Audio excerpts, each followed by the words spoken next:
Hello, and welcome to Quick Hits, a podcast made available by Borealis Threat and Risk Consulting in Ottawa, Canada.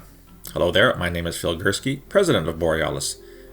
This is episode number 16 of Quick Hits, which is a shorter podcast dealing with current events in the world of terrorism and international security. And I want to focus today on an issue that I have been following for quite a long time now, both as an intelligence analyst for the Canadian government, where I worked for 32 years, but also since my so-called retirement, looking at terrorism in Canada and other parts of the world, trying to understand it better, trying to analyze it, trying to provide some insight and a perspective of someone who worked, as I say, at the coalface for more than 3 decades. And this particular aspect has to do with an unusual, I will use the term, way in which the Americans, United States, divides terrorism that occurs on its soil. So the primary agency that does this is of course, the FBI, the Federal Bureau of Investigation. And when they look at terrorism in the United States, they divide it into 2 main categories. And those categories are domestic and international. Domestic terrorism is what they use to refer to plots or individuals or groups or organizations that have a U.S. internal focus to them.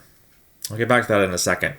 International terrorism, as it sounds, is a term used by the same agencies, FBI, DHS, Department of Homeland Security, other parts of the United States government, to refer to actors, organizations, individuals who appear to have some kind of tie or link or relationship or whatever you want to call it to individuals, actors, groups outside the United States, hence international. What in fact this really means, though, is that international terrorism is a term used by the Americans to refer almost exclusively to Islamist extremism, i.e. jihadis.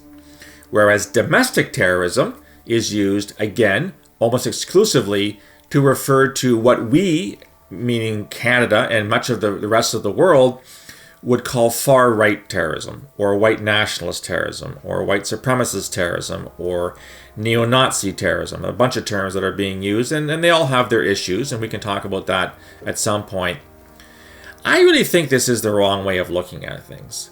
I have long been critical of this notion that an American, born and raised in the United States, who happens to be Muslim, who happens to radicalize to violence in conjunction with this notion of Islamist extremism, who has no significant ties to these operational ties or even ideological ties to anyone outside the United States, and who goes to plot an act of terrorism, hopefully unsuccessfully because he's caught in advance, but if not, then he can end up killing or wounding people.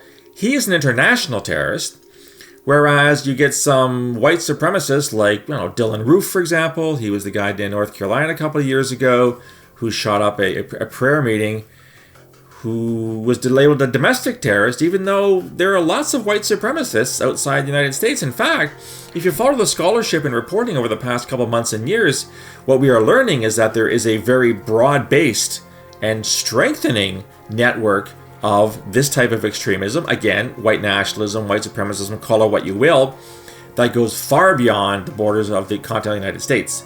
Ergo, calling this thing domestic terrorism is actually inaccurate. Whereas calling any Islamist, extremist, or jihadi plot international by default is also inaccurate at times. Here's what I want to do. I want to make a very, very humble submission to my American colleagues, many of whom I worked side by side for 3 decades in a variety of organizations. I'd like to suggest that they simply change the nomenclature they use to talk about terrorism to something that makes a heck of a lot more sense. So, we here in Canada don't use that dichotomy. We don't use domestic versus international. What we have done in my times at CSIS, I believe the RCMP, the Royal Canadian Mounted Police, follows a similar procedure. We label terrorism based on the ideology that drives it. So if it's a Muslim who happens to carry out an act purportedly in support of Al-Qaeda or Islamic State or Al-Shabaab or whatever, we call it Islamist extremism. Some call it Sunni Islamist extremism. Some call it jihadi extremism. There are a variety of terms. The point is that we label the type of terrorism linked to the specific ideology that's driving it. And in this case, the ideology is extremist Islam, is violent extremist Islam. Some call it violent Salafism, some call it violent jihadism. It doesn't really matter. A guy like Alexandre Bissonnette, and he was the guy that shot up a Quebec City mosque in January of 2017. Now, he wasn't charged with terrorism under Canadian law, but most people would basically call him a terrorist because he certainly was driven by an ideology that was very hateful, was very Islamophobic, if not hatred of Islam, hatred of immigration, hatred of the other, as that term is used in political science and sociology. We would call him a white nationalist terrorist or a white supremacist terrorist. We would not call him a domestic terrorist because, in fact, all of the plots that we have successfully foiled here in Canada, and the few that have gotten through over the past, let's say, 20 years in the post 9/11 period, all of them were domestic plots. They all took place here in Canada. They all took place perpetrated or planned by individuals radicalized in Canada. The particular ideology that led them to plan these attacks isn't the important issue here. It is in the sense of what you call it, but they all happen within the confines of Canada, meaning they became our problem because they are radicalized within the Canadian political structure. They are as Canadian as I am, yet they chose a different pathway. So I don't see why the Americans would make this difference between a jihadi born in Ohio versus a white supremacist born in Ohio who radicalized in the state of Ohio and planned an act of terrorism, successful or foiled. On the other hand, I kind of do get why they do this, and it's because there's an extreme sensitivity in the United States when it comes to white nationalism and white supremacism. And this predates the current Trump administration, and we all know that President Trump has made some very unhelpful remarks talking about some very fine actors on both sides of the debate when it comes to white nationalism. The problem that the Americans have is that one of the terms that's used to define or describe this type of terrorism is far-right terrorism.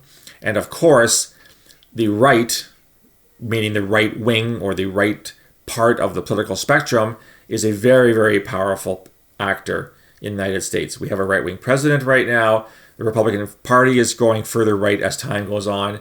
And I think that organizations such as the FBI and DHS became very afraid to use that term because it would be seen as an insult to, 175 million Americans, half the country, who might describe themselves as right-wing. Those same people have no problem with calling it Muslim terrorism, despite the fact that it insults the vast majority of Muslims who don't believe in this kind of stuff. But there you go. Here in Canada, I don't think we have the same problem with calling it far-right terrorism. There have been people who have raised objections to this because we do have a right wing in Canada, albeit much lower in scale to my American friends.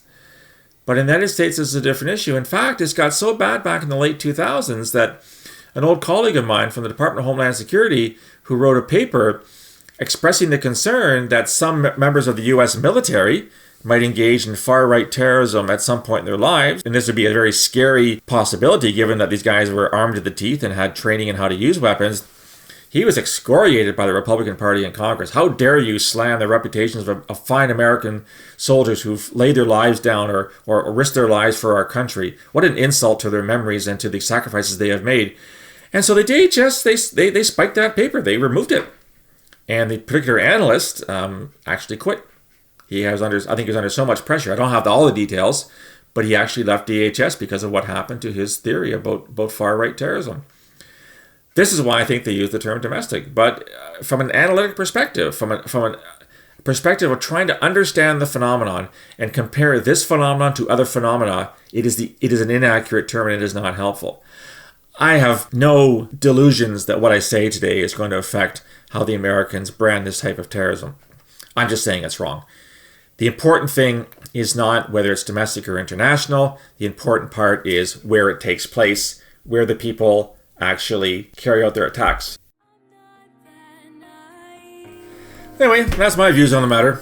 I'm curious what you think about it. I'd love to hear your feedback. You can reach me on email, borealisfrisk@gmail.com, on Facebook, on Twitter @BorealisSaves, or on LinkedIn. You can also subscribe to all the content, the podcasts, the blogs, the Today in Terrorism series. All the material on Borealis Threat Risk Consulting is free of charge.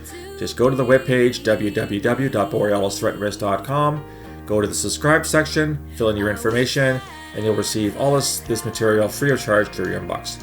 I'd love to hear what you think of these podcasts and blogs. Give me some ideas for future things to talk about.